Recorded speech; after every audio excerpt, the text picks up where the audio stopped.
Can you tell me what an executor is and what their role is, who they are?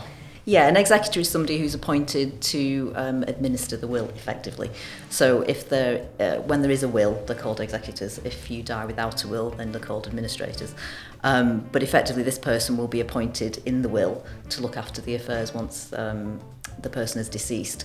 And they will do things like gather all the assets in, sell what needs to be sold, pay taxes, distribute the estate among the beneficiaries, that kind of thing.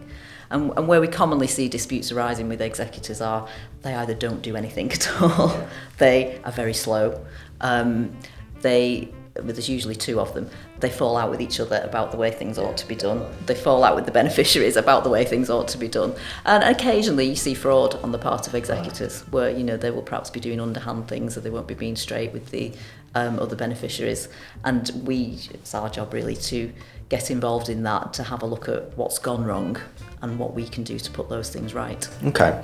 Can anyone be an executor, or is it a particular category of people? No, anyone can be an executor. It's really up to the person making the will to decide who they want to be an executor. You can appoint a firm of solicitors to do it for you if you want. And obviously where we have solicitors acting as executors, it's much more difficult to prove a claim, of maladministration or something like that. But generally, a lot of times people don't want to pay solicitors to do that kind of work for them because it can prove quite costly, especially if the estates aren't very large. And they just appoint other family members to do it for them, and that's really where the bulk of the disputes arise. Yeah, definitely.